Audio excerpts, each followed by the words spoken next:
Hello! This video isn't going to have a long intro, but I did just want to say a couple things. First off, I got this idea from Lumi's TikTok compilation video, which if you enjoy her content, be sure to check it out. Next, this video is going to be separated to the best of my ability, with speedrunning random Stardew item being first, then my how to speedrun series, my 3 random fact series, other random fact videos I've posted, my meme videos, and then everything else. It will all be sorted by timestamp in the description. Lastly, thank you to all who have watched my shorts either on YouTube or TikTok. It means the world to me that I've not only gotten 37,000 followers on TikTok, but 31,000 subs on YouTube as well. That being said, it's time for speedrunning a random Stardewvalley item. This wheel has every single Stardewvalley item on it, and I'm gonna speedrun whatever it lands on.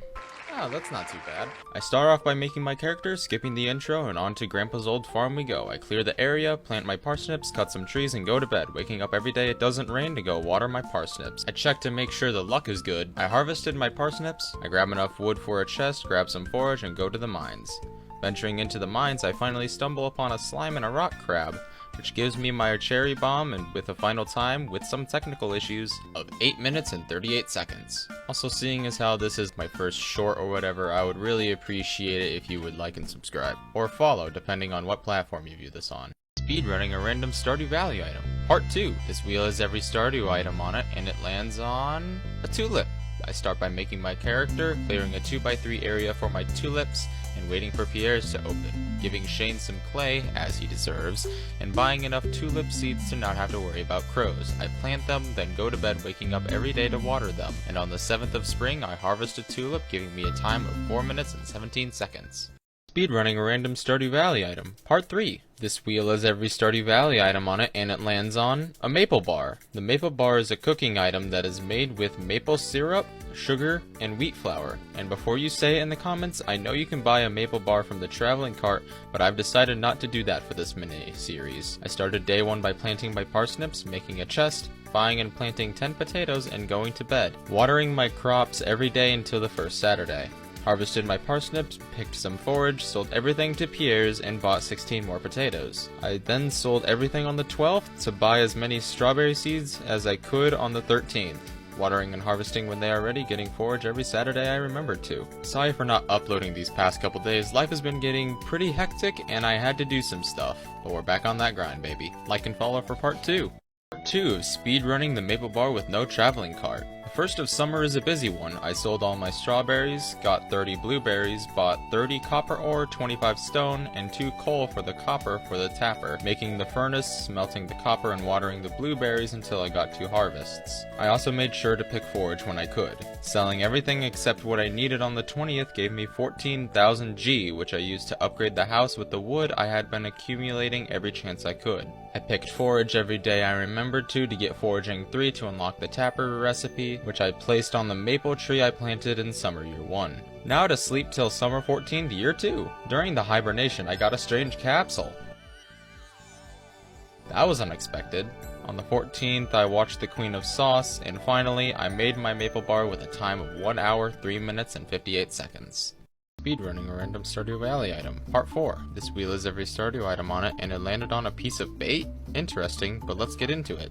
I start off by making my character, forgetting to skip the intro, classic me, cut down a couple trees to make a chest and sleep directly to spring 5th, where I read the mail, then go to the mines and get a single piece of bug meat. Heading to the docks I meet Willie, pick up my fishing rod and start fishing away. After some time I actually got a piece of bait from a treasure chest, which gave me a final time of 10 minutes 39 seconds. Speedrunning a random Stardewvalley item. Part 5. This wheel has every Stardew item on it, and it lands on a large egg. Large eggs are acquired through chickens when at a high enough friendship level, so let's get into it. Made my character, cleared the area around the front of the farm, cut trees for a chest, went to Pierre's and got 10 potato seeds. Planting and watering those until the 6th, where I gather forage to sell it, as well as my parsnips to afford more potatoes. Planting them and harvesting on the 12th, I sell them all to gather 100 stone on the 13th while waiting for the egg festival. Getting there, I buy as many strawberry seeds as I can to get money for the coop. Like and follow for part 2. Speedrunning a large egg. Part 2. I water and harvest my strawberries when ready, getting 2 harvests to ensure that I can afford the coop as well as the chicken, plus the hay. I've been gathering wood when I can to build the coop, and on the 26th I commission Robin to build it. After it's been built, I buy the chicken as well as hay, passing out to get home faster and feed my chicken immediately. I feed and pet my chicken every day until the 18th, where when I walk in, I spot my large egg and finish with a time of 43 minutes and 15 seconds. Speedrunning a random Stardew item, part 6. This wheel has every Stardew item on it, and it lands on plum pudding. Plum pudding is one of the easier cooking recipes, only requiring 2 wild plums, wheat flour, and sugar. So let's get into it. I made my character, cleared the area around my farm, got my chest, went to Pierre's to buy as many potatoes as possible, planting my crops, watering them until the 6th to get as much forage as possible to sell to Pierre's and get as many potato seeds as I could. Getting 25 potato seeds, I did my usual planting and watering until the 12th, where I harvested everything I could to gather money for strawberries. I went to the egg festival on spring 13th and got 51 strawberry seeds. Definitely a new best for me. I planted them on the night of and went to bed. Watering my strawberries every day, it didn't rain. Like and follow for part 2.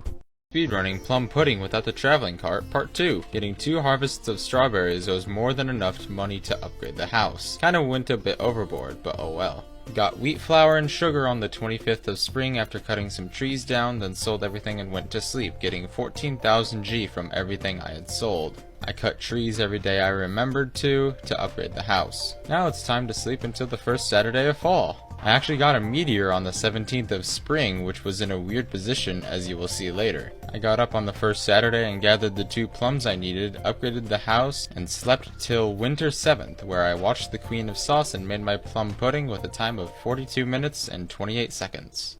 Speedrunning a random Stardew item, part 7. This wheel has every Stardew item on it, and it lands on a piece of quartz. Speed is the name of the game here, and well, I mean, I guess it is for every time, but you get what I mean. And so this video isn't 20 seconds long, I set a rule for myself. I wasn't allowed to reset the mines unless it was a monster floor. That being said, let's get into it. I made my character, cleared the area around the front of my farm, planted my parsnips, and watered every day it didn't rain, until the first good luck day, which was on the 6th. After that close call, I gathered my parsnips, some forage, and headed to the mines where I ventured to the 9th floor, which had a monster floor. I got really unlucky and didn't find any quartz, so I had to reset the mines, and on floor 7 after the reset, after some delay, I got the piece of quartz with a time of 8 minutes and 45 seconds. Speedrunning a random Stardew Valley item, part 8. This wheel has every Stardew item on it, and it lands on pine tar. Pine tar is an item that is tapped off pine trees, and tappers require foraging 3, so there's going to be a lot of sleeping involved. I made my character, made a chest, and went to sleep till the first Saturday, gathering all the forage and selling it to Pierre's. I went to Clint's and oh, that's not good. I guess I'm gonna need to go to the mines then. Going to an unexpected mines visit, I get the copper ore I need, I pass out, and I get back to the farm and mine stones until I get my 2 coal. Making my furnace, I smelt my copper bars and sleep until every Saturday, where I gather forage and chop trees to increase my foraging level. And when I went to sleep on the 13th of summer, I got foraging 3, crafted my tapper, and slept for 5 days. After I woke up on the 19th, I went and gathered my pine tar with a time of 27 minutes and 9 seconds. Also, here's the money from all the forage.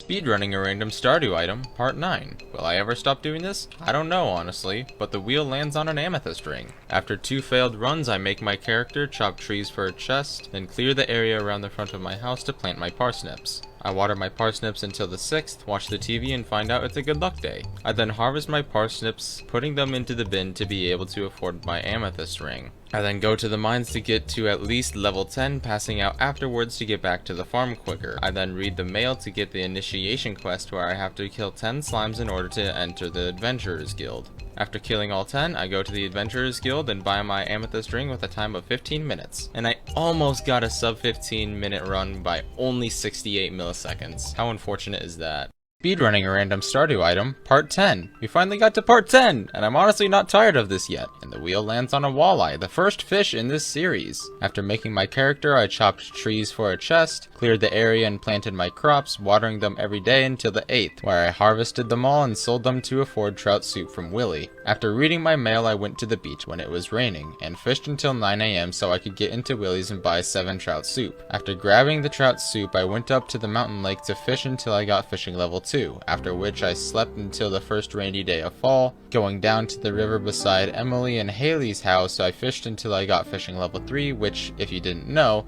works even before you sleep. I waited until 12 PM and started fishing, and after my third catch I got the walleye, with a time of 31 minutes and 48 seconds. Like and follow for more. Also make sure to check out the YouTube. Speedrunning a random Stardew item, part 11. This wheel has every Stardew item on it, and it lands on a pomegranate. Pomegranates are grown from pomegranate trees, which require 6,000 G to purchase the sapling from Pierre's. I make my character, craft a chest, clear the area, and plant my crops after buying 13 potato seeds. I water my crops and harvest my parsnips on the 6th, gathering forage to sell to Pierre's to get more potato seeds, which I got 25 of. I watered and harvested my crops on the 12th, selling them and getting as many strawberry seeds as I could, watering them, and harvesting them when I could to be able to afford my sapling, which I kind of went a bit overboard and got enough money for 2. After that, I planted them on the 27th of spring and hibernated through the entirety of summer, where when I woke up on the 1st of fall, I walked outside and gathered my pomegranate with a time of 31 minutes and 3 seconds.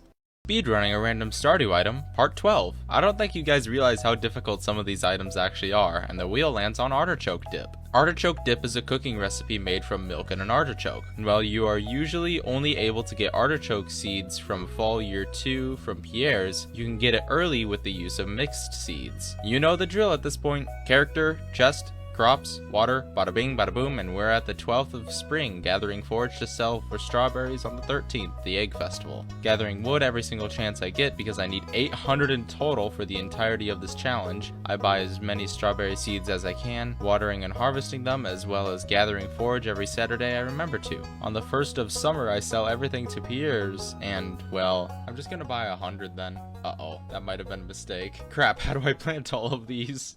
Speedrunning artichoke dip, part 2. After stumbling around for a bit, I crafted 2 field snacks to hoe 38 more spots for the blueberries. I water them all, my hands were so tired after that, every day until the first harvest, where I then sell them all to afford the stone at Robin's for the barn. Then heading down to Marnie's ranch, I buy a cow, a milk pail, and some hay to feed the cow. I pet and feed the cow every day until it's grown up to get its milk, after which I sleep every day praying for rain RNG because I still needed some money to upgrade the house. After getting lucky enough to get the blueberries on the 27th due to rain, I sell them all and upgrade my house. Getting into fall, I plant all my mixed seeds and get 2 artichoke plants, which I am very happy about. After the house is upgraded, I wait until the artichokes are harvestable, harvest them, and sleep until the 28th of fall, where I watch the Queen of Sauce and make my artichoke dip with a time of 1 hour, 15 minutes, and 40 seconds.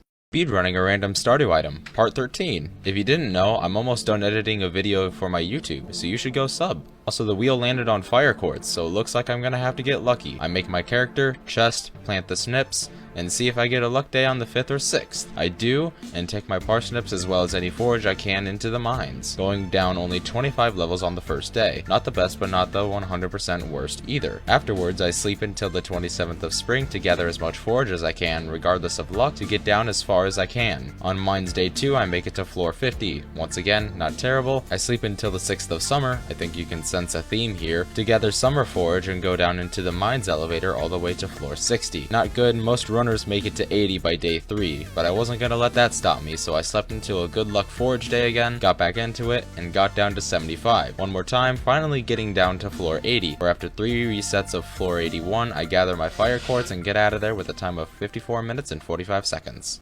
Speedrunning a random Stardew item, part 14. This wheel has every Stardew item, and it lands on Crystal Path. Crystal Path is a decor item, crafted with refined quartz and requires you to get the recipe from Robin's. I make my character, sleep until the 5th of spring, chop 3 trees for a chest, then grab some forage and head to the mines. I get my quartz on the 2nd floor as well as making sure to get stoned and a coal for the refined quartz. And after resetting floors 1 through 5, I get 20 copper ore and head over to Robin's to buy the recipe. I then pass out to get to the farmhouse faster. Waking up the next day, I walk outside and speak to Clint, craft my furnace and smelt my quartz and sleep, waking up the next day to collect it and make my crystal path with a time of 8 minutes and 4 seconds.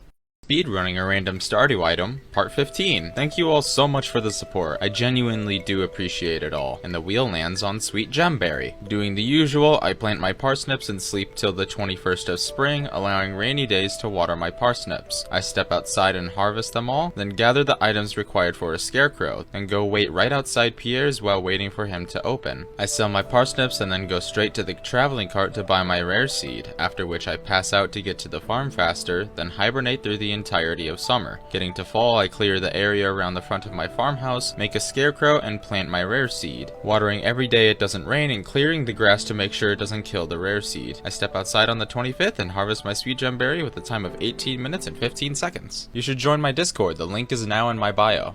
Speedrunning a random Stardew item. Part 16. This wheel has every Stardew item on it, and it landed on sap of all things. Well, I guess I'll just let this run speak for itself then.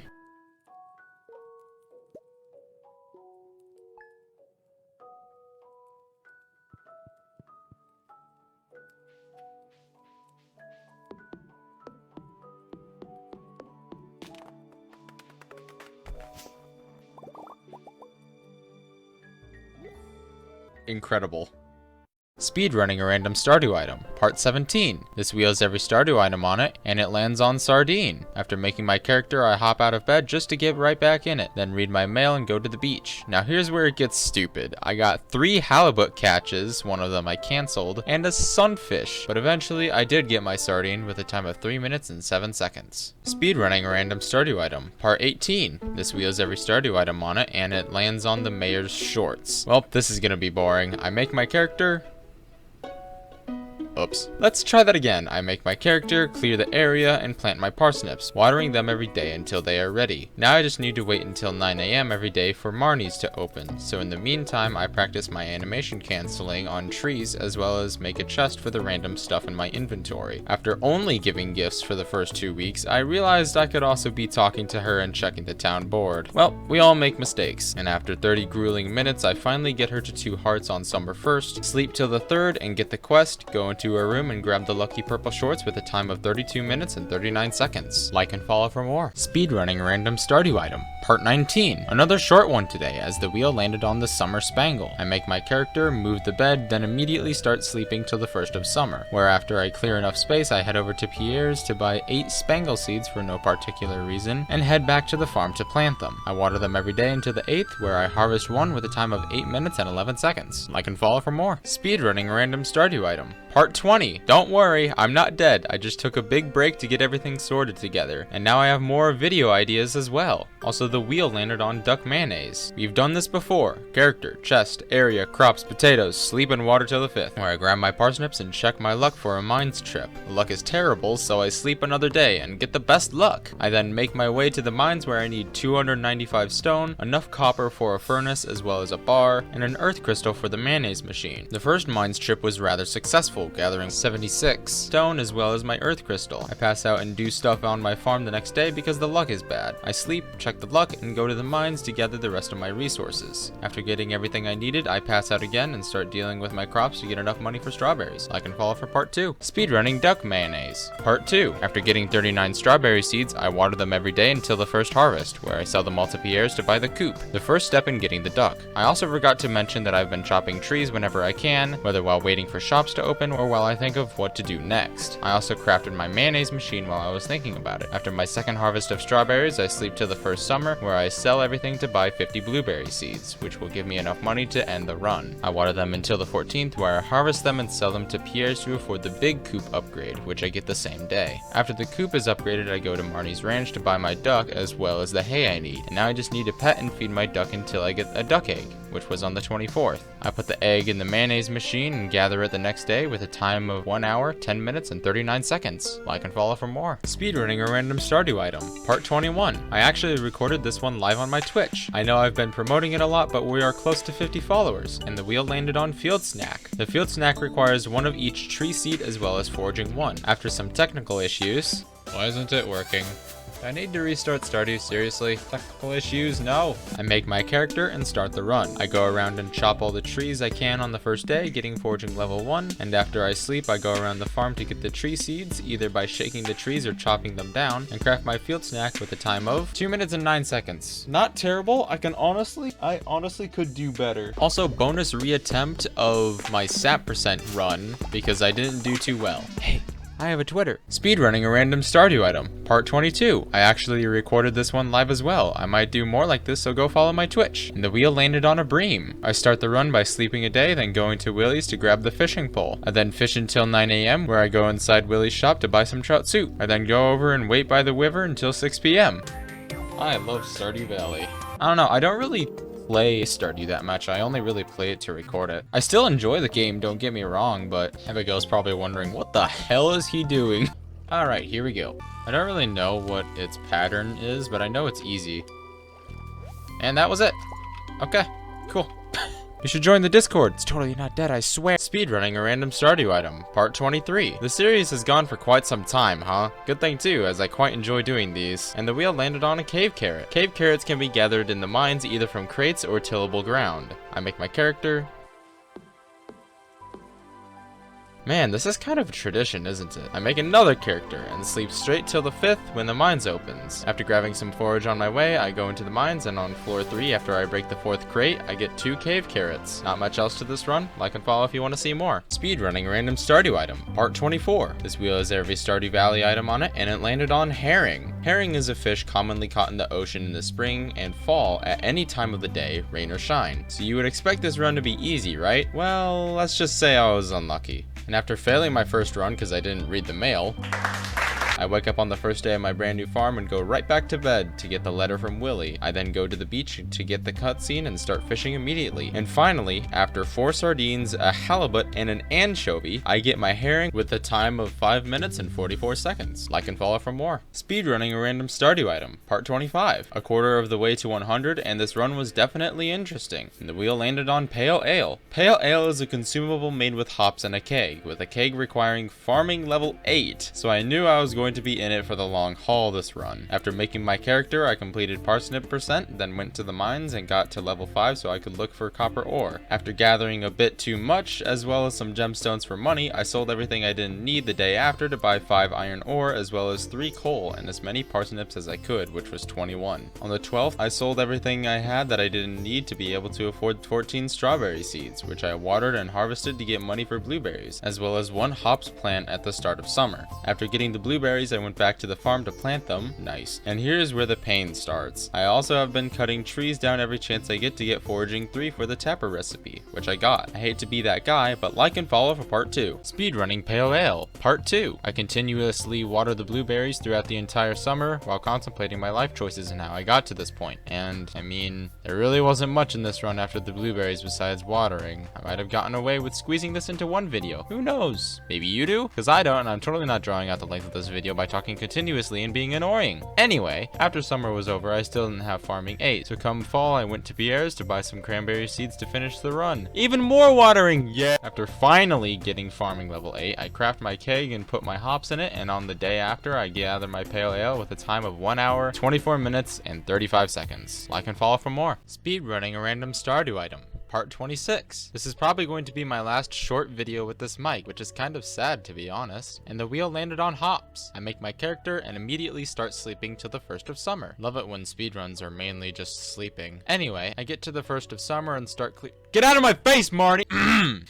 Clearing some of the area in front of my house. I then get enough wood for a chest, then go to Pierre's and stand outside looking like an idiot for an hour. After he opens, I go inside and buy my hops and head straight back to my farm to plant it, where I water it every day it doesn't rain and harvest it on the 12th with a time of 8 minutes and 11 seconds. I can follow for more. Speedrunning a random Stardew item, part 27. This wheel has every Stardew item on it, and it landed on morel, so kind of a short one. Morels are obtainable from the secret woods at any time or the forest farm during spring. so I think you all know what I'm gonna do. I make my character in a multiplayer world for the extra cabins, sleep until the first Saturday, scout around, and find nothing. I sleep until the next Saturday, scout around while picking up forage so we can spot— oh wait, it did. I finished the run in 2 minutes and 7 seconds. Like and follow for more. Speedrunning a random Stardew item. Part 28. This wheel has every Stardew item on it, and it landed on winter seeds. I wake up in this new life and go right back to bed, sleeping till the 28th of spring, and please, for the love of everything, Marnie, get off my porch! I clear a path toward the Cindersap forest, afterward making a beeline to Pelican Town to get the community center cutscene. I go inside, check out the scroll for a split second, and know immediately something is going on here. I go home, place down a chest, and put everything but my axe, pickaxe, and scythe away and sleep till winter. On the 6th of winter, I wake up from my hibernation and go to the Wizard's Tower— oh shoot, I forgot the mail in my hoe. As I was saying, I go to the Wizard's Tower and pick up a snow yam and a crocus before entering. I gain the knowledge of the Junimos and head straight back to the farm, check the farm forage area, and get a winter root, and then go to bed. Sleeping till the 13th, I walk outside to the bus stop and spot a crystal fruit and rush over to the community center. And after completing the bundle and gathering my winter seeds, I end the run with a time of 17 minutes and 21 seconds. Like and follow for more. Speedrunning a random Stardew item. Part 29. This wheel has every Stardew item on it, and it lands on red mullet. We rarely get fish in this series, so this should be interesting. I wake up and once again, go right back to bed, sleeping until the 1st of summer, and I go to check the mail— you know, I've overused this joke. Thanks for the cat, Marnie. I check the mail and head to the beach and talk to Willie for half a second before getting the fishing pole, and then immediately start fishing. And on my second catch, I actually catch the mullet with a time of 4 minutes and 43 seconds. Like and follow for more. Speedrunning a random Stardew item. Part 30. After doing 30 runs, I finally got my first repeat, which was the pomegranate, and I also recorded this live, and the wheel landed on spaghetti. Spaghetti is cooked with a wheat flour and a tomato, with a recipe obtained from Lewis at 3 Hearts, or bought at the saloon for 240G. And after doing a poll in my Twitch chat, they decided to make me cook it. So here we go. You all know the drill by now. Chest, parsnips, go to Pierre's for potatoes, and water my crops until the 6th, where I harvest and sell everything to buy even more potatoes. After selling everything I can on the 12th, I buy 40 strawberry seeds and plant them in water and harvest them when ready. After selling everything I can to Pierre's on the 1st of summer, I gain more than enough money to afford what I need, and after buying the house upgrade and seeds, I realized I skipped over Lewis's birthday, which is kind of necessary in a run with friendship involved. I end up sleeping until the 6th of spring and give him a hot pepper then, and then one on his birthday, which ends up getting me to 4 hearts. After reading the stockpile of mail, I make the spaghetti with a time of 57 minutes and 43 seconds. Like and follow for more. Speedrunning a random Stardew item. Part 31. This wheel has every Stardew item on it, and it landed on Quality Sprinkler. Quality Sprinklers are craftable at farming level 6 with 1 iron and gold bar, as well as a refined quartz, or obtained as a reward from the summer crop bundle, which is way easier. I make my character and sleep straight till summer 6th, where I go outside to make a chest as well as clear an area for the 4 crops I need for the bundle. I go into the bus stop to grab the 3 forage items I need and head into town at exactly 8 AM to get the community center cutscene. After checking out the scroll, I go to Pierre's and buy a hot pepper, tomato, melon, and blueberry seed for the summer crops bundle. I then go back to the farm and realize I didn't buy speed grow. Oh well, I guess. I plant the seeds, sleeping and watering them every day until they're all grown, and after gathering the blueberry, I go to the Wizard's Tower to gain the knowledge of the Junimos. I then hurry back to the community center where I donate the summer forage, then the summer crops, and end the run with a time of 11 minutes and 38 seconds. Like and follow for more. Speedrunning a random Stardew item. Part 32. This wheel has every Stardew item on it, and it lands on a ruby. Rubies can be obtained from the mines, fishing chests, and panning, where in the mines it can be obtained from gem nodes at any time or ruby nodes in level 80 plus. So here we go again with another mining run. I start the run with the chest and the parsnips, and after they grow I check the luck and go collect all the forage before going into the mines. And I know watching mining content is very entertaining, so I'm only going to show the highlights. After getting down quite fast, I actually get to floor 40 the first day, and after sleeping until next Thursday I check the luck and get the best luck again. I gather forage and head straight back to the mines, getting to floor 60, which was quite good despite how bad my own luck was being. Afterward, I slept until the next week, where every day was bad luck. I decided to go on Saturday anyway, and only got to floor 70 before having to call it quits. I sleep, check the luck, go one final time where I gather not only a diamond, but also a ruby from a gem node on floor 74, ending the run at a time of 50 minutes and 10 seconds. Like and follow for more. Speedrunning a random Stardew item. part 33. This run is probably the most RNG based run that I have done from the wheel, to be honest, and the wheel lands on stone fence. The stone fence is a craftable item made with 2 stone and is unlocked after reaching farming level 2. Like I said in the intro, I ended up spending around 30 minutes on this run just because of RNG, and I had to reset 5 times. The run starts off with me clearing the area, hoeing 53 tiles and watering them all, and then going around collecting as many mixed seeds as possible on the farm. Afterward, I plant them all and get 4 parsnips and 2 cauliflower and potatoes. I go to Pierre's after gathering the forage that I could from the bus stop and in town, and buy 28 parsnip seeds. After watering them every day, I end up only losing 1 parsnip to a crow, which is exactly what I was looking for. And after harvesting all of the parsnips, I only water the potatoes and cauliflower, and on the 7th the potatoes are ready. And after sleeping, I get farming level 2 and craft my stone fence with a time of 6 minutes and 30 seconds. Like and follow for more subpar speedrunning. Speedrunning a random Stardew item. Part 34. This wheel has every Stardew item on it, and it lands on a frozen geode. Frozen geodes have a lot of ways you can get them, most notably being in the mines from floors 41 to 79, on the farm in the winter, or inside a fishing treasure chest. However, for this run, I will just be going for the most basic way, in the mines. After a couple failed runs, I finally got a good one, starting off with me crafting a chest and clearing the area in front of my house, then planting my parsnips, after which I water them and sleep until Friday, where after I check the luck, I harvest them all as well as some forage, and afterward I go to the mines, and once again this is a mining run. So did you know that you can actually skip the geode animation by going down a ladder the moment you get the geode? After getting down to floor 40 on the first day, I pass out and sleep until the next good luck day, where after gathering some forage and crafting some cherry bombs, I make it to floor 47, where upon breaking a random rock, I gather my frozen geode with a time of 21 minutes and 49 seconds. Like and follow for more Stardew speedruns and tips. Speedrunning a random Stardew item. Part 35. I might honestly take a break from this series as it's getting kind of boring. Also, the wheel landed on red cabbage. I start the run and sleep some more. And finally, I sleep. This run is fun, I swear, guys. Finally, after sleeping until summer 1st, year 2, I go to Pierre's, buy a red cabbage seed, and finish the run with a time of 18 minutes and 50 seconds. But I could 100% do better. See, there's this things in the advanced options menu when you create a world called Guarantee Year 1 Completable. That makes it so at some point during the first year, you will get sold a red cabbage, making this the first ever run where I buy something from the traveling cart. So I start again, waking up and planting my parsnips, and watering them until they are harvestable, where I wait until 9 AM to sell to Pierre's and then check the cart. Oh, and I also picked the option to have 3 separate cabins, making it easier to check the cart after I wake up. And on the 12th, I check the cart and lo and behold, my red cabbage. I buy it and end the run with a way better time of 7 minutes and 12 seconds. Like and follow for more Stardewvalley videos. Speedrunning a random Stardew item. Part 36. And yes, this is the real part 36 this time. And the wheel lands on the farm warp totem. The farm warp totem can be crafted with 1 honey, 1 hardwood, and 20 fiber at foraging level 8.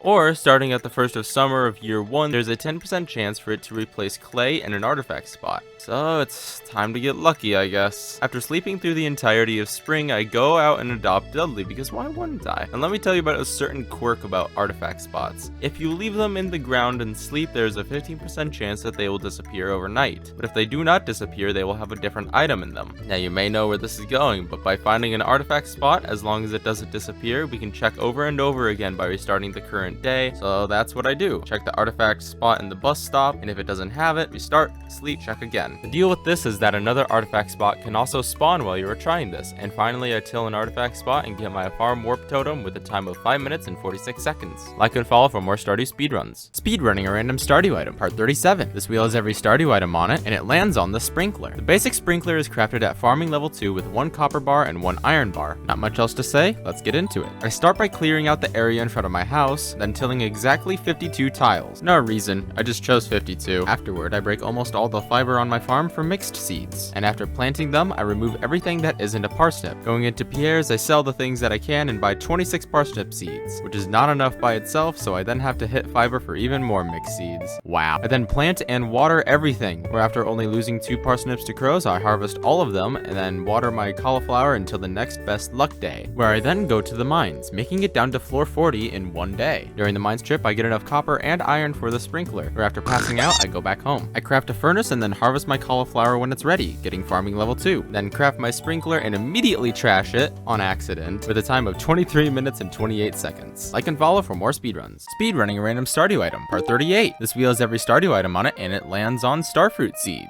Now usually starfruit seeds are either bought from Sandy for 300G per, or from the traveling cart for 600 to 1000G. But you all know how I am about the traveling cart, so I guess I have to complete the vault bundle. Trian, wait! Yeah, what's up? Can't you get a starfruit seed packet from donating a specific amount of items to the museum? Oh yeah, you're right. If you donate 15 items to the museum, you actually get one starfruit seed for free. Thanks, Lumi. If there's one place I know where a lot of museum items are, it's the mines, so I need to go down as quickly as possible. After getting my parsnips, I head to the mines and get down to floor 35 the first day, and then search for artifact spots. Then after opening my geodes, I donate 9 items on the first day. Not bad at all. I then sleep until the next good luck day, which is Friday. And after going into the mines, I get a frozen tear, aquamarine, jade, and a lucky dwarf scroll, as well as a bunch of geodes. And the next day, I open 2 frozen geodes and get the 2 minerals that I need, and collect my starfruit seeds with a time of 36 minutes and 6 seconds. Like and follow for more. Speedrunning a random Stardew item, part 39. This wheel has every Stardew item on it, and it lands on oil of garlic. Oil of garlic is an item unlocked after reaching combat level 6. Requires 10 garlic and 1 oil. Well, we're gonna be here for a good while. I start the run by planting my parsnips, sleeping and watering them until the 5th, and after grabbing some forage, head to the mines, where I will mainly be focusing on combat as well as getting down to floors 85 through 115. I'll explain later. On the first day in the mines, I actually get a wooden club from floor 24, which will help with killing monsters early on. I also got to floor 35, almost making it to 40, but passing out right beforehand. On my second good luck day in the mines, I get a lead rod, a nice upgrade to the wooden club I was using. It allows me to kill dust sprites even faster. I also got down to floor 65. On my third good luck day in the mines, I got a diamond, a better weapon, and combat level 3, as well as reaching level 85. Not much else to say.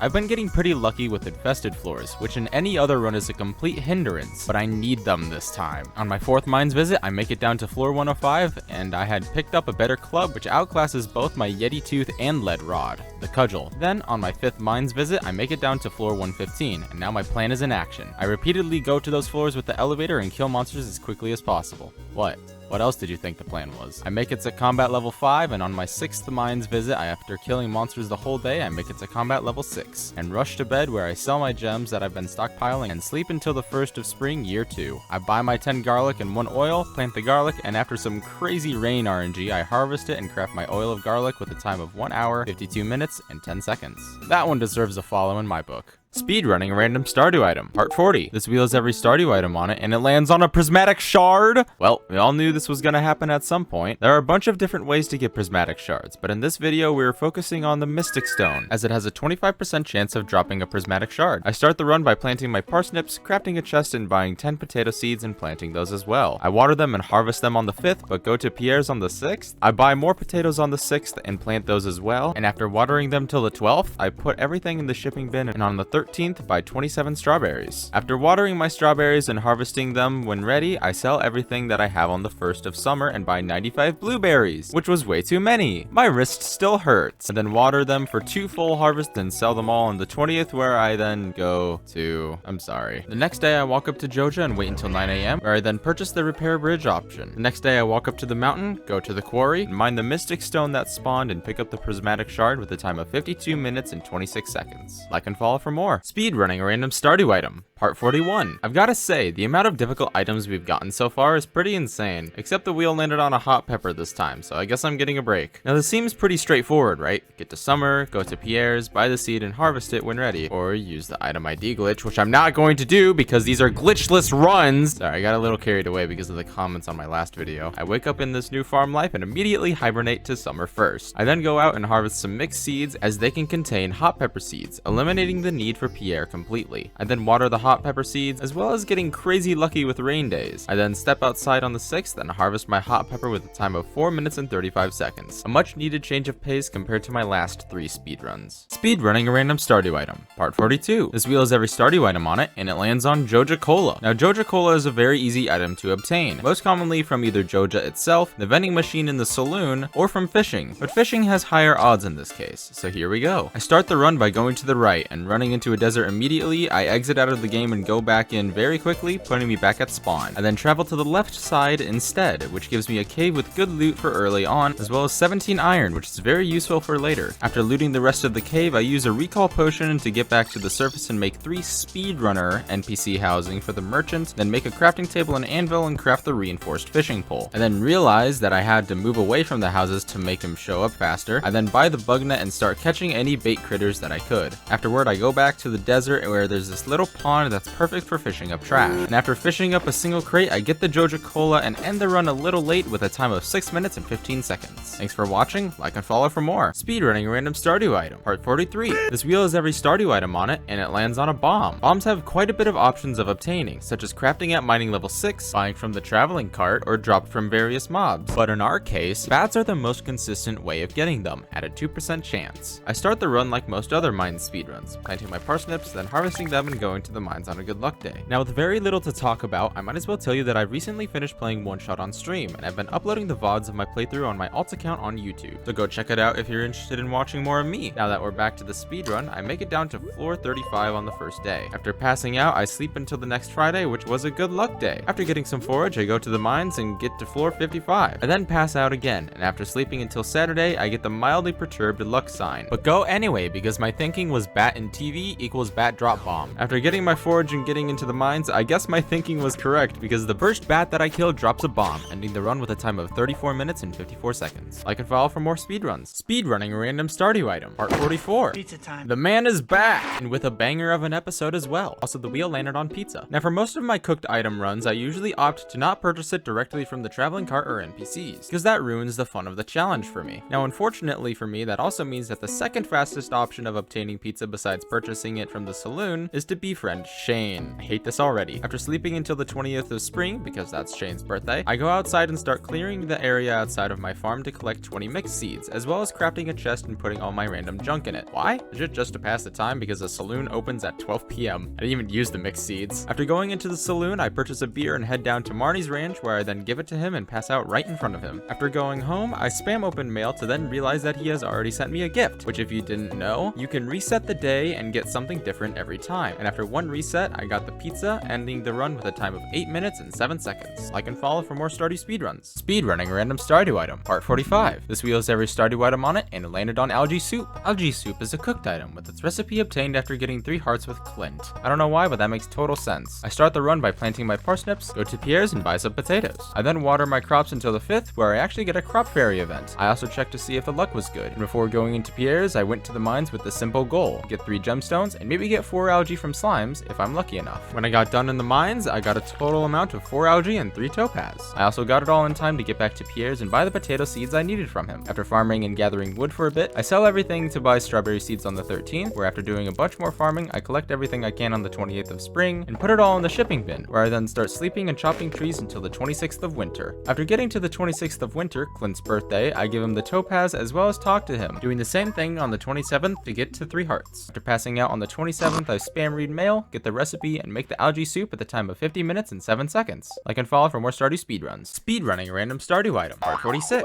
This wheel has every Stardew item on it, and the wheel landed on a duck feather. The start of this run is simple. Choose the Meadowlands farm and go to the coop, selling the 2 chickens immediately and clearing an area for some crops. Then going to Pierre's for some potatoes. Watering them until the 5th, I go to the mines to get extra money for strawberries, as well as stone for the coop upgrade. I make it down to floor 7 before going back to the farm and throwing everything in the shipping bin. The next day, I till some land to plant more crops, where I buy and plant 19 potatoes and 2 parsnips, then sleep. On the 7th, I harvest my first round of potatoes and water the rest, leaving to go to the mines to get more money. After the mines trip, I went to Clint's and sold everything, where I then went to Pierre's and bought 50 parsnips. I plant and water everything and will harvest it all on the 12th, making sure to ship it as well. Then on the 13th, I go to the egg festival to buy the strawberry seeds and then go home and plant and water them all. After I finish with the strawberries, I sell them all on the 4th of summer, getting 17,000 G. I then go to Robin's and buy the wood I need and start the big coop upgrade. Then I pass out. On the 7th, I go to Marnie's and buy some ducks, and after 15 minutes of petting and feeding them, I finally get my duck feather with a time of 1 hour, 7 minutes, and 40 seconds. I also finally have a link tree on TikTok. You should go check out my Discord and Twitch. Speedrunning a random Stardew item, part 47. This wheel has every Stardew item on it, and it lands on a duck egg. We now have completed the duck trilogy. So I've speedrun duck mayonnaise, a duck feather, and now a duck egg. The start of this run is quite like the others, starting on the Meadowlands farm and immediately selling the 2 chicks for money. We then went to Pierre's and bought 25 parsnips and 10 potato seeds. On the 5th, I pick up almost all of the parsnips, then go to the mines to pick up stone and extra money. I then put everything in the shipping bin the night of the 5th and went to Pierre's for more potatoes on the 6th. After watering everything every day, I harvested it all on the 12th, putting it in the shipping bin immediately. I get the ground ready for my strawberries on the 13th and buy 51 strawberry seeds, planting them and then sleeping. I then water everything until the 26th when the last strawberry harvest happens. I sold my strawberries on the same day, then went to Robin's and bought the coop upgrade, and then slept till summer 4th and went to Marty's to buy the duck. After putting enough hay for a week, I sleep until the duck is grown up and get my egg with a time of 47 minutes and 37 seconds. Make sure to follow me on Twitch with the link in my bio. Speedrunning a random Stardew item, part 48. This wheel has every Stardew item on it, and it landed on cactus seeds. Cactus seeds are available from the traveling cart, Sandy's Oasis, and Skull Caverns. Now we all know how I feel about the traveling cart, so the only two options are in the desert, unlocked from the vault. I started the run by planting my parsnips, then sleep till spring 5th and check for good luck. After harvesting my parsnips, I looked for forage around the bus stop and the farm because I chose the forest farm. I then put all the spring forage in a parsnip at my chest, then went to the mines. On the mines, I gather copper and coal, as well as picking up anything I can to sell for strawberries. I then passed out. I slept till the next good luck day, then went to the mines, where my goal is to get more copper, more gemstones, and also get down to floor 40 for iron. I ended the day with 66 iron and 113 copper. After passing out, I made 2 furnaces and started smelting iron. I also cleared an area for the strawberries. I sleep till the 12th and then sell all the gems and excess materials that I have, then go into town to get the community center cutscene, read the scroll, and throw my forageables and crops out so I don't have to make 2 trips. I then go to Pierre's and buy a single bean starter. On the 13th, I get their area ready for strawberries and then go buy them. I keep watering them until the first harvest, where I get farming level 2, allowing me to craft my sprinklers. I can then sleep through a whole lot of the days due to the sprinklers only going out to harvest. On the 1st of summer, I grab all of my strawberries and extra crops, get the area ready for blueberries, read the mail, plant my mixed seeds, and then go to Pierre's to buy melon, tomato, and blueberry seeds. After getting back to the farm, I plant everything and then sleep and water the blueberries that didn't fit with the sprinklers. And after the 3rd harvest, I sell everything except the melon, tomato, and 1 hot pepper, leaving me with exactly 43,500 gold. I go to the wizard to get access to the community center, where I forget that I need a blueberry still for the bundle. I then go back to the farm and sleep a couple more days, harvest the blueberry, and sprint to the community center. I fill out the spring and summer forage bundles, then go to the spring and summer crop bundles, then run to the vault and buy all the bundles there too. I then race home and sleep, allowing the Junimos to repair the bus. Afterward, I stand outside Pam's house so I can speed her up and get to the bus as soon as possible. I step out into the desert, rush to Sandy's, and buy my cactus seed with a time of 1 hour, 10 minutes, and 6 seconds. Make sure to like and follow for more of these. My wrists still hurt. Speedrunning random Stardew item, part 49. This wheel has every Stardew item on it, and it landed on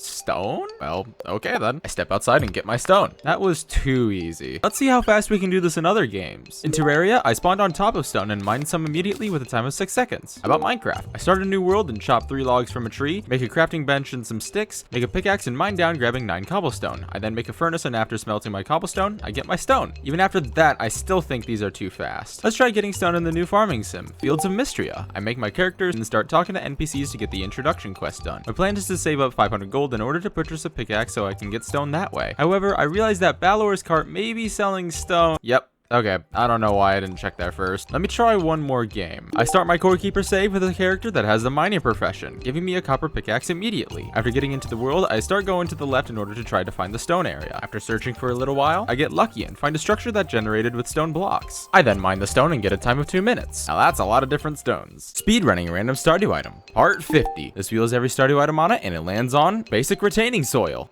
Wait. No, that's too easy. Here, let's try that one more time. After spinning the wheel a couple more times, it finally landed on a bouquet. Since this is part 50, I thought I should mix it up a little bit. I spun a wheel to decide who I should romance to get the bouquet, and the wheel lands on Sebastian.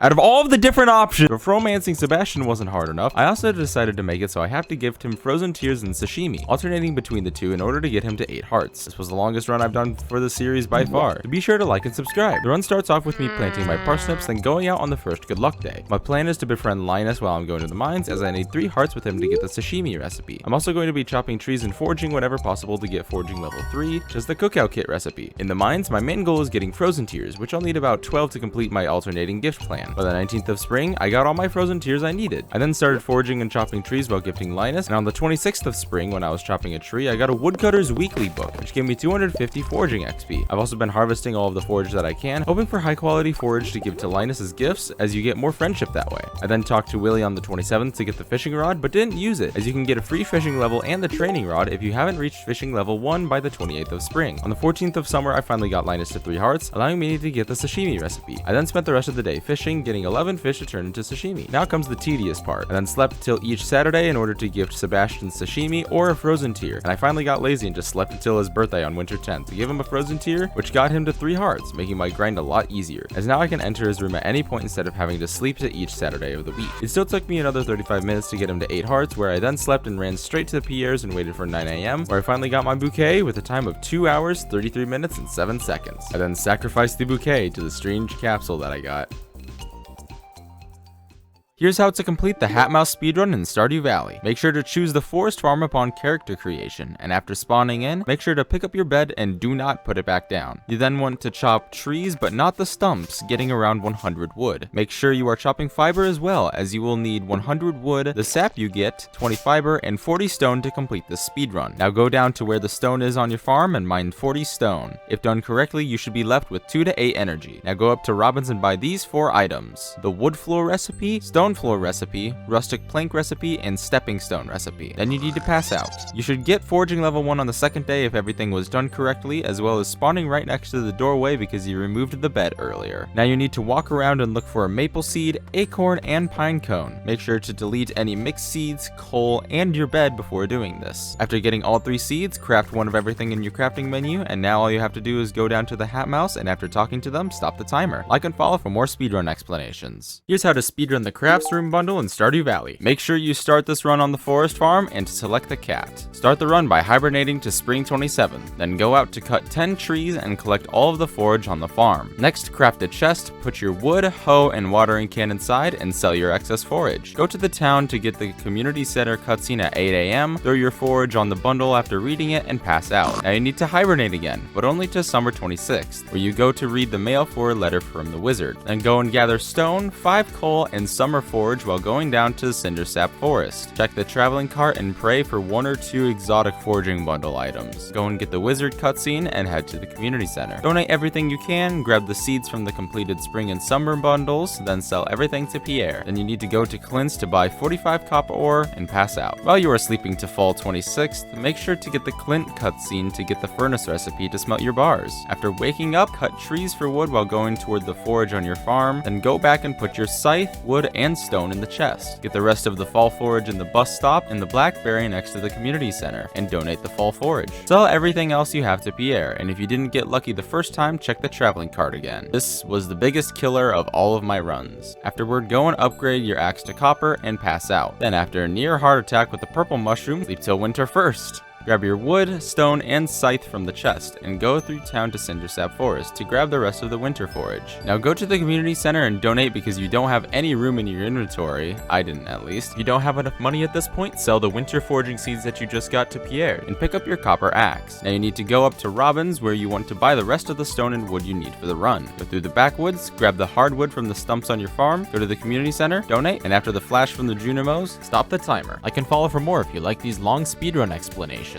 Ever wanted to know how to put Mayor Lewis's shorts in the luau soup as quick as possible? If so, that's kind of weird, but I'll tell you anyway. At the start, make sure to choose the beach farm. Then you need to hibernate until the 1st of fall, where you go to Pierre's to buy 3 amaranth seeds and 3 water retaining soil. Before you do that, however, make sure to either use your pickaxe or axe to get yourself down to 2 energy, so that as soon as you are done buying your crops, you can pass out. After waking up on the 2nd, plant the 3 seeds with the soil, water, then sleep and pray for rain days. Then go out on the 18th of fall, when Marnie's birthday is, and harvest at least 2 of the amaranth if they are ready. After getting them, read the mail for the amaranth quest from Marnie, then go down to Marnie's ranch and give her both pieces of amaranth, which should get you to 2 hearts, allowing you to go into her room and grab the mayor's purple shorts. Now you need to hibernate to summer 11th of year 2, and after going into the luau, throw the underwear in the soup, go to Lewis to start the cutscene, and at the end when the text pops up, stop the timer. Like and follow for more speedruns. Here's how to speedrun Mines level 50 in Stardew Valley. The first thing you want to do is actually in the character select screen. You want to make sure to choose the beach farm, as it has a small chance of giving you crates that can either give you coffee or survival burgers. Start the run by sleeping directly to the 5th or 6th of spring, depending on if you get a good luck day. Pick up 3 pieces of furniture and then start walking towards the mines. Look slightly for beach crates on the left side of the map, and then pick up only wild horseradishes and leeks. After reaching the mines, the goal is simple. Trash the furniture in place of coal, stone, copper, and cave carrots, while trying to get as far down as possible without using too much energy. If you get lucky enough early, you might be able to get a better weapon, such as a wooden club Excalibur Forest Sword, which allows you to start realistically killing monsters for an increased chance at finding ladders. Try to make it to floor 25, and if you're at a really good pace, try to make it to floor 30. Pass out, and make sure you get mining level 1 for the cherry bomb recipe. Now sleep until the next good luck day, and keep going down in the mines. Craft all your cherry bombs, but only use them on the ice floors, as it takes 3 hits with your pickaxe to mine stones there. Keep going down, and as soon as you enter the floor 50 room, stop the timer. Like and follow for more speedrun explanations. Here's how to complete the drink mayo % run in Stardewvalley. First, make sure to choose the Meadowlands farm, and turn profit margins to 25% in the advanced options menu. Next, sleep until day 5. Pick up your hay and place your bed right next to the door. Go to the coop where you want to open the door to your chickens, pet both of them, put hay into the bunk, and sell just 1 chicken so you are guaranteed to get eggs from 1 chicken that are all the same quality. Next, go to the mines. Your goal is to get 25 copper, 1 coal, and 1 earth crystal, as well as 40 stone. Exit the mines after collecting everything and go to Pierre. This is why profit margins are important. You need to buy at least 25 kale, and without profit margins you aren't reasonably able to afford it. Now pass out. The next day, go outside and plant 23 kale, watering it as well if it's not raining. Craft your furnace and smelt your copper. On the 13th of spring, go out and water your kale again. Go over to your coop and collect your eggs, fill up your watering can if needed, and chop a tree for the 15 wood. Make sure to grab your copper bar. Afterwards, go to sleep for more rain. Once your kale is ready, harvest it and go back to bed. The next day, after reaching farming level 2, craft your mayo machine and put the egg into it, and then sleep. After waking up, grab your mayo, and after pressing yes to drink, stop the timer. Oh, and this is a real category, by the way. No April Fools. Here are 3 fun Stardewvalley facts. There is a stone Junimo statue above the community center, and at any time of the day or season, it can be picked up with a pickaxe, axe, or hoe.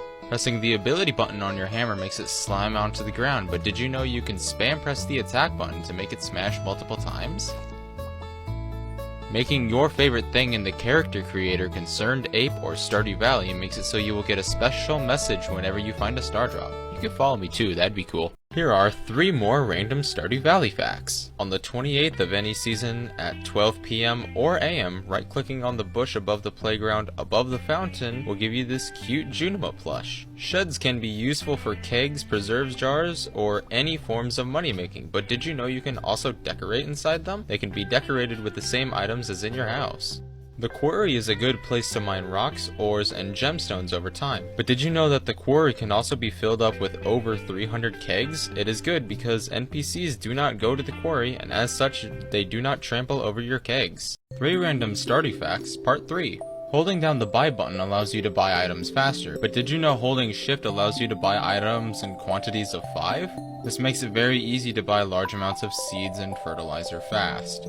Planting forage seeds in the ground makes it so you don't lose your hoed tiles if you don't know what to plant there, plus it gives good foraging XP. Saves you from needing to buy more deluxe speed grow, just don't do it on Ginger Island because it doesn't work there for some reason. Most casual players trash on basic sprinklers, but if you set them up optimally they aren't too bad, only costing 1 copper and 1 iron bar, while quality require 1 iron, gold, and refined quartz. Very good for making money early on without needing to venture too far into the mines. 3 random Stardew facts, part 4. The golden scythe at first glance just seems to be a shinier, golder version of the scythe, but that is not the case. It actually has a larger radius, gives more hay than the regular scythe, and inflicts more damage if used as a weapon. I've said in a previous video that the quarry was a good place to build kegs or other machines, but did you know that the path from Robin's to your farm is also a good place? With the same reasoning as the quarry, NPCs cannot walk there, and as such do not destroy your placed machines.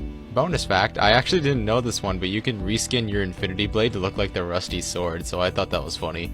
If you are looking for battery packs, filling up a couple fish ponds with stingrays isn't actually too bad, as they have a chance of giving you not only battery packs, but dragon teeth, cinder shards, and of course, roe. 3 random Stardew facts, Bigger Glitches edition. Naming yourself or your animals with bracket item ID bracket will give you that item whenever your name or that animal's name is said by NPCs. I must say though, please use this one with caution as it can ruin the experience of the game. Chairs in Stardew are your best friend and Stardew's worst enemy, as you can use them to get into the secret forest or out of bounds in the entrance to the mines, allowing you to get the golden scythe early. But I must warn you again, you may not be able to get out, so once again, use this with caution. Swinging your scythe or your sword in certain buildings, as shown on screen, will allow you to go out of bounds and do stuff in the abyss, I guess. Make sure to join the Discord. 3 random Stardew facts, part 6, Useless edition. Stardew Valley multiplayer perfection is slightly harder than single player, as you must craft the wedding ring with the recipe acquired from the traveling cart for 5000 G, bringing the total items needed to craft in perfection from 129 to 130.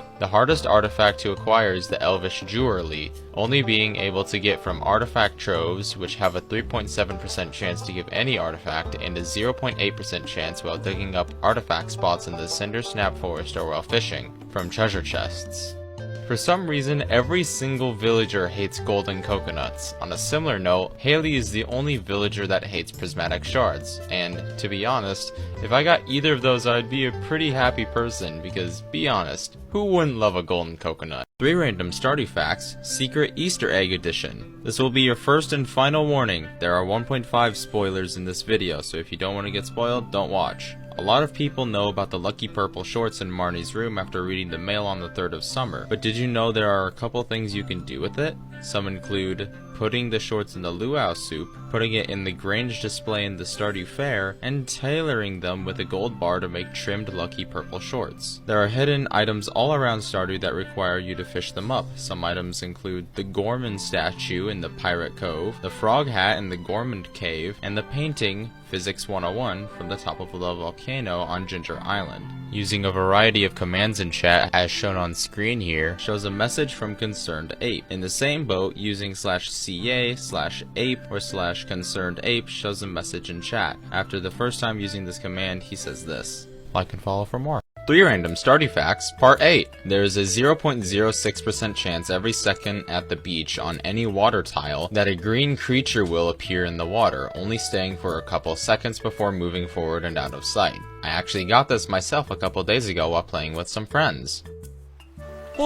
There is a lost and found box in Mayor Lewis's house that allows you to retrieve lost items, such as lost tools or unclaimed Grange display items. Transmutation is a seemingly underrated tech in Stardew, as at mining level 4 you get the Transmute FE unlock, which allows you to transmute 3 copper bars into 1 iron bar, and at mining level 7 you unlock Transmute AU, which allows you to transmute 2 iron bars into 1 gold bar. Very helpful if you have an abundance of 1 ore. 3 random Stardew facts, part 9. You can actually put food onto tables with a right click on 1.5. I don't know if this works for 1.4, sorry mobile users, which makes some decoration aspects in your home a lot better. Putting grass starter, then a fence or something else, I like using the hay bale decoration block bought from Marnie's, will allow your animals to eat the grass that spreads from that grass starter, but not the grass underneath the fence or block, allowing it to spread infinitely. Just make sure to replace it at the end of every winter. Setting up a tree farm, whether on your farm or in the Calico Desert, is a very useful tool early on, as it sets you up later when wood gets extremely expensive in year 2, because wood is useful for every skill. Plus, if you want to set up a keg shed for wine, you will need a lot of wood to set it up fully. Like and follow for more. 3 random Stardew facts/tips, part 10. Workbenches are a very useful item that can be bought from Robin's shop for 2000 G, and allows you to craft not only from chests placed around it, but also your inventory and the mini fridges in your kitchen. A very nice quality of life item from Concerned Ape. On the 2nd of fall, the community board opens. This allows you to have goals when you don't feel like doing much else, and are a great thing to do on the side. Gathering prismatic shards is very annoying, but can be very easy if you know what you are doing. Some of the ways you can grind for them are, taken from the wiki, a 25% chance when mining mystic stones, a 4% chance from an iridium node,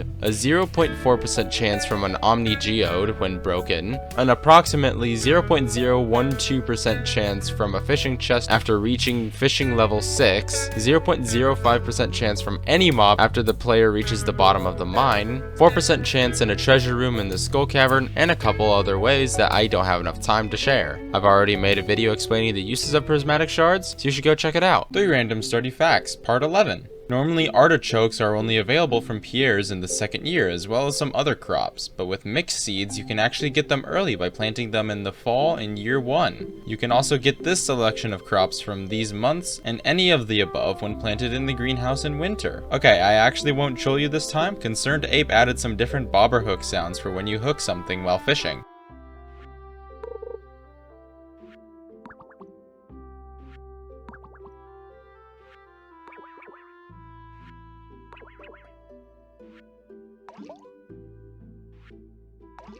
Talking to every NPC during a festival might seem like pain, right? Especially if you have seen their dialogue before, it can get repetitive and annoying to do. But it is necessary, as talking to a villager gives 20 friendship points, and talking to all of them in a normal day is even more annoying, so you might as well talk to them during that festival. Like and follow for more. 3 random Stardew facts, part 12, Absurd Edition. During festivals, there are some things wrong with the map that the festival is in. You can see this by going out of bounds during the Egg Festival and walking behind the community center. There are a lot of removed items, including spouse weapon items, as well as a galaxy slingshot that looks like it would be pretty cool. There are also some removed food items, but I don't know what they are exactly, so I'm not going to be able to put them on screen. If you marry someone and divorce them, and on the same save marry someone else, your ex-spouse will not show up to your wedding. So if you married and divorced every bachelor/bachelorette, they wouldn't show up to the wedding. Like and follow for more. 3 random Stardew facts, part 13. Walking on paths seemingly does nothing besides looking cool, but it actually gives a 0.1% speed boost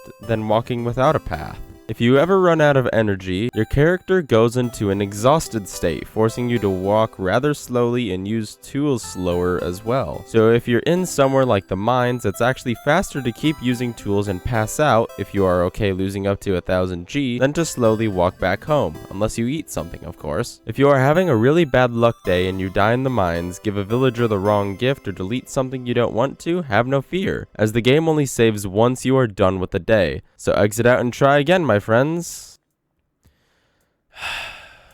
I'm bored of Stardew, man. I don't even know what to do anymore, and I feel like I'm repeating the same stuff over and over, and I feel like I'm living in a loop. 3 random Stardew facts, part 14. A lot of people are aware of the Hat Mouse, who gives you hats based on the achievements you complete, but not a lot of people know about the more difficult hats for the more difficult achievements, such as the Sombrero after gaining 10 million gold total, or the Eye Patch after completing the Master Angler achievement. I've said before that you can place kegs or any other machines in any part of Stardew Valley, such as the walkway to the mountain or the quarry, but there's actually a lot of things you can place outside of your farm, such as chests, fences, furnaces, and even paths. But do note that paths that you place down outside of your farm will not give the 0.1% faster walk speed. The first time you enter the community center and look at the scroll, it may just seem like gibberish at first, but someone actually translated the Junimo language, and the scroll actually says, "We the Junimo are happy to aid you. In return, we ask for gifts of the valley. If you are one with forest magic,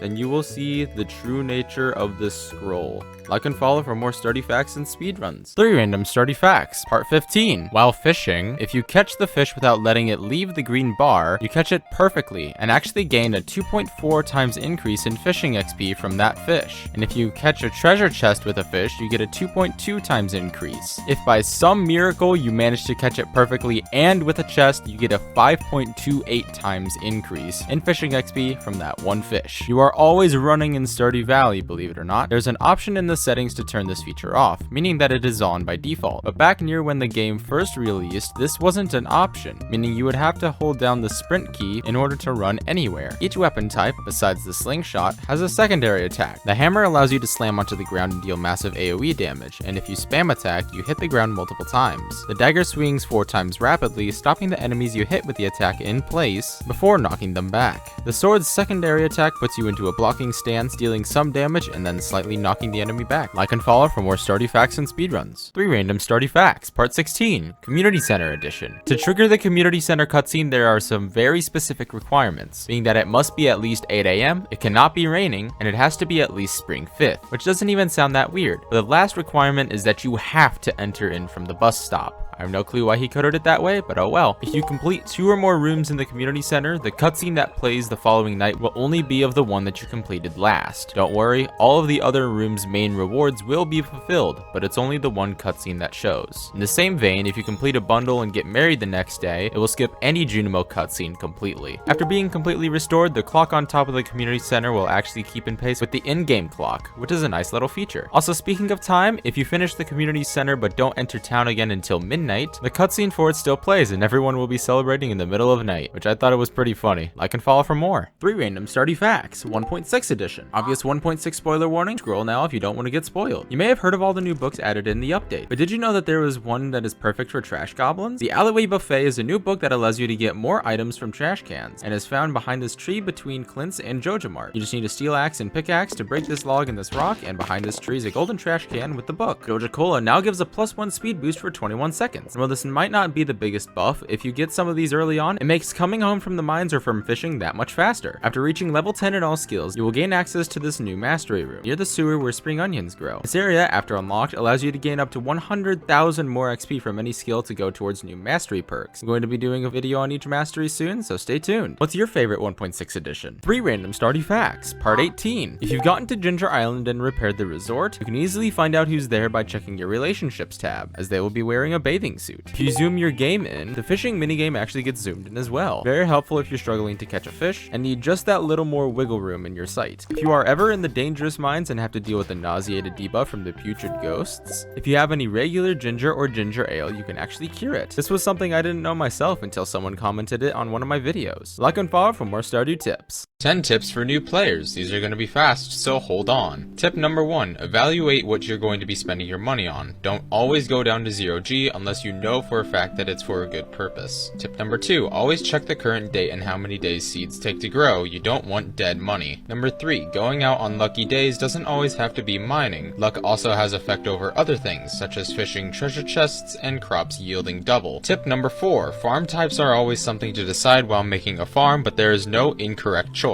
Tip number 5, never fully run out of energy. Doing so will only allow you to have half energy the next day. Tip number 6, going to bed late starting at 12:10 p.m. will also slowly reduce the amount of energy you have the next day. Tip number 7, there is no correct skill to be grinding at one point in the game. Just do whatever you want to do, but don't get burnt out by doing one skill too much. Tip number 8, in the same prospect, think carefully about your professions when you get to levels 5 and 10 in skills. Both level 10 professions have catered skills to the level 5 profession you picked. Tip number 9, grabbing the backpack upgrades as quick as possible is one of the best things to spend your money on, as inventory space is always an issue. Tip number 10, if you are really invested in doing things correctly or wanting to know things, the wiki is going to be your best friend. But in reality, it's a sandbox game, so just have fun doing what you want to do. Also, I added the link to my Discord in my bio on TikTok, but it's a pain to actually use, so I'm just going to be putting them in the comments of this video and the last few videos. Also probably going to make a part 2 on this, as there are a lot more things that should be talked about. 5 Stardew Valley tips. When you hit level 1 foraging, you get the field snack unlock, which is actually not that bad of a food item, only requiring 1 seed from each tree to craft, and it gives 45 energy and 25 health. Building the wooden bridge on the right side of the beach early on is a nice way to earn some more cash by getting the coral or the sea urchins, as it only costs 300 wood to build. If you aren't using animation canceling, which I can understand why, then clicking your mouse at the right times when chopping trees is actually faster than holding it down. You cannot buy hardwood. This means making a mahogany tree farm for 1.5 or chopping the stumps in the secret woods every day for 1.4 is a necessity. Even though I rag on the traveling cart in my speedruns because it isn't fun to use, it's very useful in casual playthroughs and even some speedruns. Check on it every Friday and Sunday in case it has something you need. Like and follow for more. What's the hardest achievement in Stardew Valley?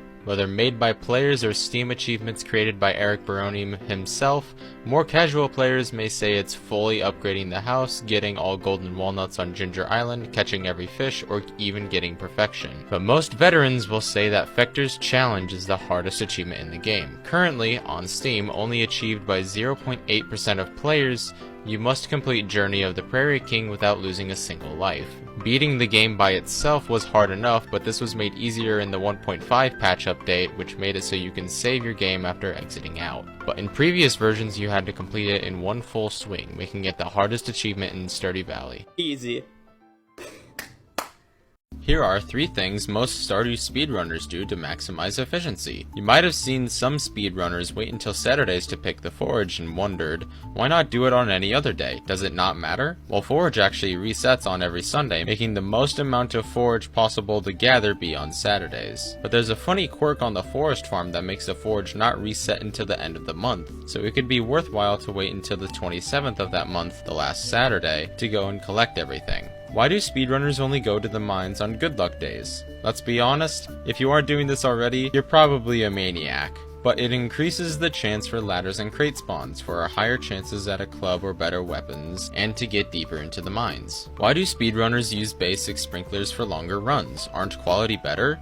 Technically, yes, quality sprinklers are better, but basic sprinklers only require farming level 2, meanwhile quality require level 6, being a very big step up that wouldn't be bad on a normal playthrough, but for speedrunners is monumental. I had an idea for another video today, but I'm kinda busy, so I'm just gonna explain something that you might see a lot of speedrunners use: animation canceling. Before we get into it though, I just want to put a disclaimer here. I'm not 100% sure if animation canceling works on console versions. You might want to look that up yourself. Now on the surface, animation canceling just seems like a glitch, right? But you can actually animation cancel by pressing the right shift, delete, and then press the R key after you swing. And if the developer didn't want it in the game, he would have removed it and only let the dev version have animation canceling. Now most speedrunners have an auto hotkey script enabled, like I do, that rebinds the keys to be the 2 side buttons on your mouse. Disclaimer again, you do need a mouse with 2 side buttons to use the script. To animation cancel, you simply need to hold down the 2 side buttons, and after you swing, press space bar to cancel the animation. This greatly speeds up monotonous tasks, allowing speedrunners to get faster times. Okay, sure, I got you. Here are some things you can do with prismatic shards. Your first priority with a prismatic shard is to bring it to the desert to turn it into the galaxy sword, the second best sword in the game. After that, you can do any of these things, and more. On Thursdays, the desert trader offers 1 magic rock candy in exchange for 3 prismatic shards. Magic rock candy is the best food in the game, but it is very expensive, and for a good reason. You can donate the prismatic shard for another item donated to the museum, which you will probably do with your second prismatic shard, as there isn't much else to do with them early game. Prismatic shards are a universally loved gift, except for Haley. She hates them. Trust me, you don't want to go down that rabbit hole. But I would stick to the NPC's naturally loved gifts, or rabbit's feet. 1.5 spoilers beyond this point. Do not keep watching if you don't want to get spoiled. You can use prismatic shards to enchant items at the Forge of Ginger Island. There are random enchants that benefit the item that you put them on, such as Skillful, reducing the cooldown of the ability on a weapon by a whopping 50%. 1 prismatic shard can be used for the missing bundle in the abandoned Joja Mart after you restore the community center. Cannot be done if you have gone the path of Joja. And finally, the wedding ring recipe, required for marrying another farmer, can be crafted with 1 prismatic shard and 5 iridium bars. Hope this helps. So it has come to my attention that a lot of people don't actually know why upgrading some tools are so important, such as the watering can and the hoe. While upgrading the pickaxe and axe make it so it takes less swings to break wood or stone, for every tier that you level the watering can or hoe up,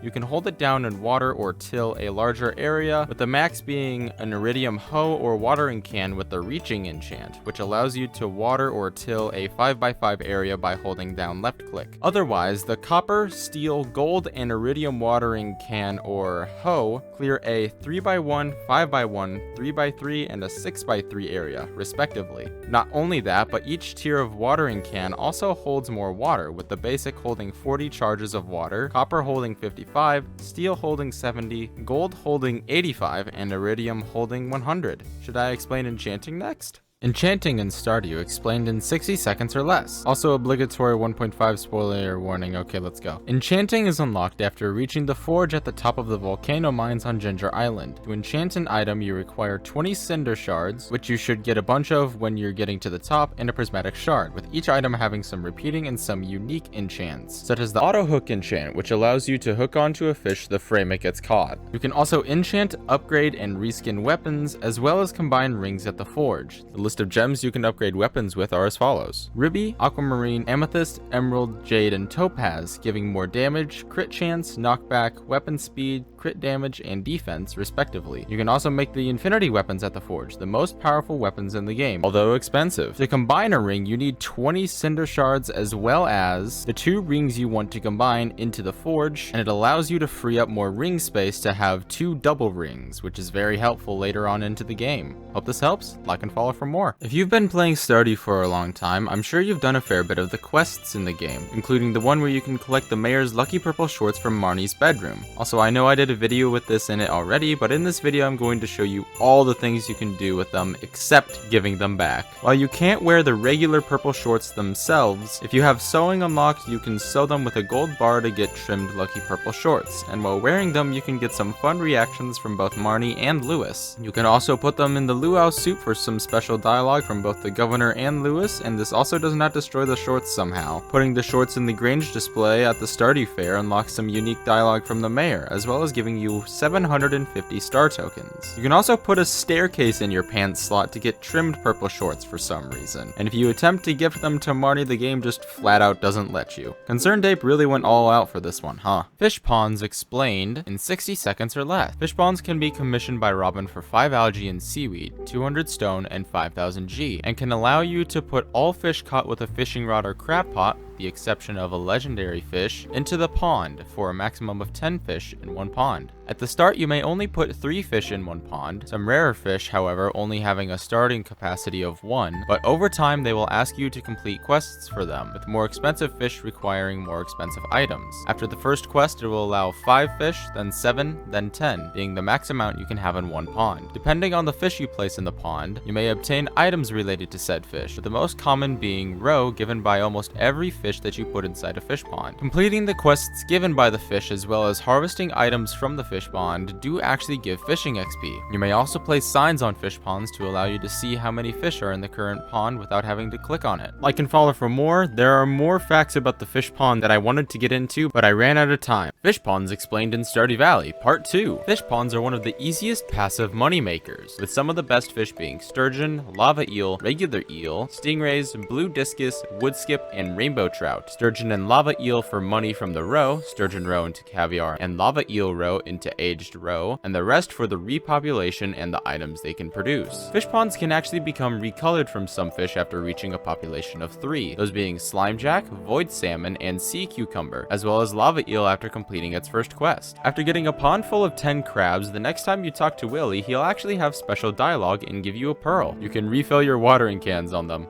Who needs wells, am I right? You don't need to fill the fish ponds yourself, as the fish inside repopulate over time, and after it reaches its max of 10, you can take out the fish and have them repopulate on their own. Just know that they will always be normal quality, but you won't have to do any more quests, as the population will always be at 10 unless you reset that said fish pond. Like and follow for more Stardew facts and tips. Here's a couple hidden items scattered around Stardew Valley. A large Junimo plush can be obtained from the bush above the playground near the community center on the 28th of any month at exactly 12 p.m. Secret note number 13 actually hints to this. Also near the community center, well, actually behind it, a stone Junimo statue can be found on the 2nd of spring every year as long as you haven't bought the Joja membership. Secret note number 14 hints to this as well. Just follow where I go. After reading secret note 19, you can actually get a solid gold Lewis statue and put it in display for everyone to see so you can humiliate him, or keep it for yourself for the ultimate flex against him. Like and follow for more Stardew secrets. There are a bunch of items in Stardew Valley that are hidden from you with fishing, and in this video I'm going to show you how to get most of them, with the first being a decorative trash can from fishing in the fountain below the playground in Pelican Town, the painting Vista found in the little water thing by the spa, a pyramid decal from this spot in the Calico Desert that looks impossible to fish in, a wall basket found in the pond of the secret forest very rarely, I had no clue it was there myself, and finally a boat painting only found at the bottom of the beach farm, found by going down the specific path. Like and follow for part 2. I wasn't able to fit it all into a 1-minute video, unfortunately. Part 2 of items only found by fishing in Stardew Valley. This video has mainly 1.5 spoiler items, so if you have not gotten past the community center, I would highly recommend not watching. On Ginger Island, you can get a foliage print by casting your rod by this hidden golden walnut, as well as a frog hat by fishing in the small water ponds in the Gormand Cave. A Gormand statue can be found in the Pirate Cove at any time, and a wall-mounted lifesaver may be found in the back room of Willy's shop as well. A squirrel figurine can be obtained from fishing in this spot from the volcano by these 2 golden walnut bushes, and the painting Physics 101 may be obtained by fishing at the top of the volcano. And finally, an iridium Krobus statue may be fished up below the sewer grate in the cinder sap forest as long as you have a fishing level of 15. This can be obtained having the master enchant on your fishing rod, as well as the seafoam pudding. Like and follow for more hidden Stardew items. Editing being Trien here, just wanted to say something real quick. This is probably one of my least favorite videos on the channel that's coming up, so just keep that in mind while you're watching. Here are some very, very unbalanced Stardew mods that make the game 100 times easier. Number 1 is remove all monsters, which does pretty much exactly what it says. Number 2 is the tractor mod, which if you tweak yourself can actually become quite balanced, but as a base mod this thing is overpowered, allowing you to do a lot of basic tasks without consuming any energy. Not to mention if you go into the mod settings, you can make it so the radius is not only bigger, but that it can also kill mobs if you hold out a weapon. Number 3 is the Skull Cavern elevator mod, and I might get flamed in the comments for this one, but the whole point of the Skull Caverns is to see how far you can get without dying or passing out. It's not actually needed for the rest of the game, just insanely helpful. It's a challenge of skill, and adding the elevator completely negates that skill factor in my opinion. And finally, number 4 is skip fishing minigame. Listen, I understand needing some help for the harder fish, but completely removing an aspect of the game is just too far. The iridium rod has the tackle slot for a reason. Maybe experiment with some of the bobbers, they might help.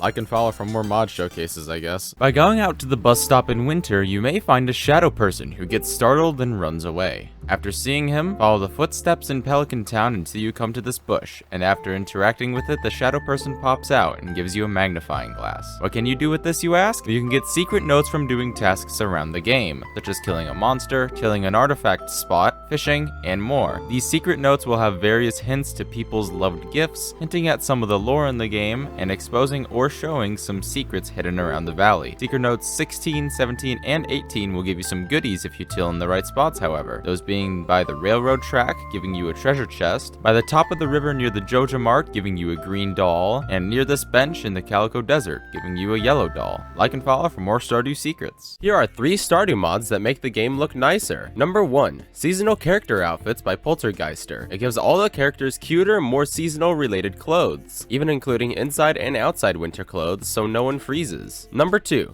while technically not one mod but more of a mod pack from the same creator, we have animated furniture and stuff, animated food and drinks, animated slime eggs and loot, and animated fish by Gervig91, overhauling the experience that you have with the game a lot by simply animating some items. Who would have guessed? And number 3, better artisan good icons by Cat Catty Cat. It makes jelly, pickles, juice, wine, and honey icons be based on the fruit, vegetable, or flour used to make them. Definitely helpful when you have multiple types of crops that you need to process, or different flowers next to your beehives. Like and follow for more Stardew mod showcases. Here are more glitches in Stardew Valley, this time about item IDs. I totally did not take these from Blade and Salmons and using this time talking about them as credit. The yellow couch actually shares the same ID as wool for some reason, and as such, placing it into the loom turns it into cloth. The modern dining table shares the same ID as the fossilized spine, and can be placed inside of a bone mill to give you speed grow or any other bone mill output. The garden pot also shares the same ID with an aquamarine,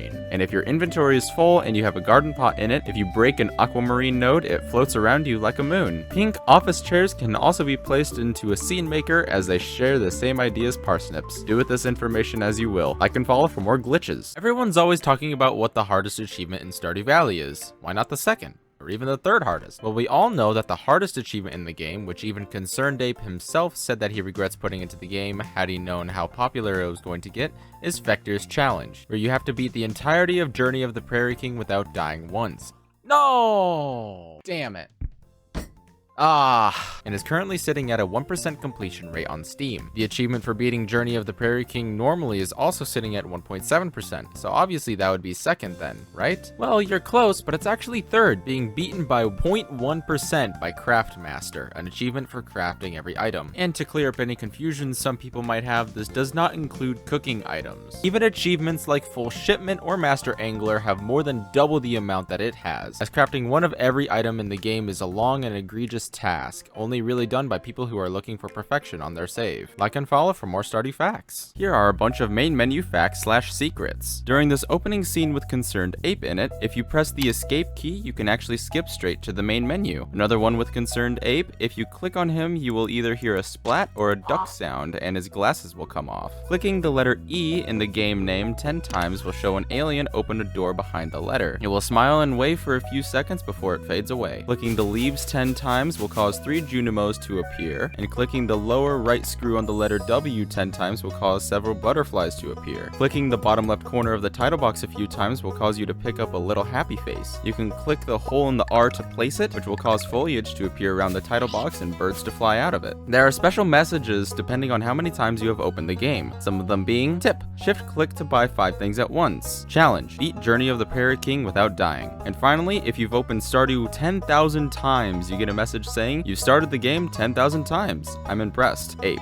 Like and follow for more cool facts. Have you ever installed a mod but don't know what to do with it? Don't worry, Trian's got you. The most common and pretty much only way to use mods is by downloading the Stardew modding API, SMAPI, either from Nexus or SMAPI's site, then following the on-screen prompts. It's really that simple. Now, how do you actually use the mods that you have downloaded off of Nexus? It's easy, for Windows users at least. To manually download mods, all you have to do is click the manual download button, click slow download, wait the 5 seconds, then unzip the folder you just downloaded into your downloads folder, then drag the file into your mods folder. How do I find my mods folder though, Trian? Simple, just go to the drive that you have your Stardew located in, Steam library if you have it through Steam apps, go to common, scroll down to Stardewvalley, and there you should see it. Another easy way through Steam is to right click on Stardew, hover over manage, and browse local files. Or click on properties, local files, then browse local files. There is also a whole modding index on the wiki if you still need help, and there is a player guide on the SMAPI website which takes you to the basic instructions. Like and follow for more. Here's a tip on every skill in Stardew Valley. For farming, getting sprinklers early on is a necessity, as it automates the most time-consuming part of the experience. And don't shun basic sprinklers. They are very cost-efficient as well as being unlocked at farming level 2, only requiring a copper and iron bar. For mining, the rarer ores and minerals that you mine will result in more mining XP, with the diamond gem node giving the most with a whopping 150 XP. Iridium ore nodes also give 50 XP per node, so stack up on the staircases and visit the skull cavern frequently. For foraging, your best bet is to either set up a tree farm early on, or upgrade your axe to iron and visit the secret woods often, as breaking large stumps and logs will give the same amount of XP. For fishing, after you get the bamboo rod from Willy, immediately cast it aside and buy the training rod for 25G. It will only allow you to catch basic fish like sardines or sunfish, but it will effectively give you 5 fishing levels and increase the size of your bar in the fishing minigame, allowing you to level up a lot faster. And lastly, for combat, this should level up passively while you are mining, so I don't have that many tips for it, except to bring good healing food to the mines. Thanks for watching, like and follow for more, please, thanks, bye. I'ma cut to the chase. Here's some Stardew Valley tips. Look at your TV, please. This thing lets you know what the weather is going to be for tomorrow and what your luck is for the day, which does matter. Also, on every Monday and Thursday, the show Living Off the Land will play, giving some tips for beginners. And every Sunday, the show Queen of Sauce will play, allowing you to learn new recipes for the kitchen. Also, if there are any recipes that you missed, every Wednesday a rerun of the Queen of Sauce will play, allowing you to learn any recipes that you might have missed. Don't join Joja.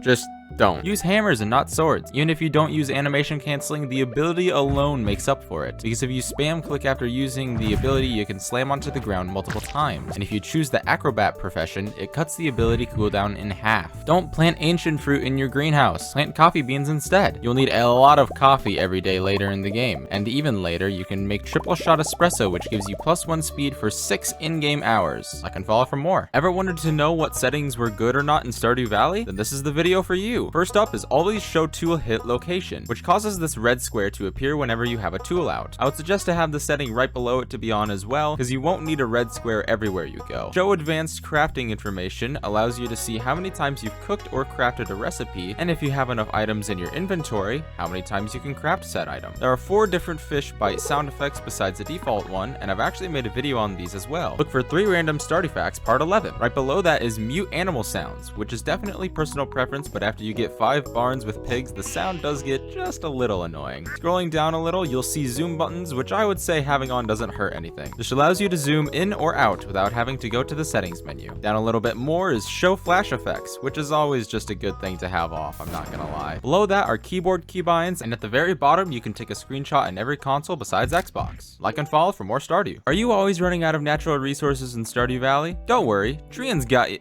Wait, I don't think I can use that intro.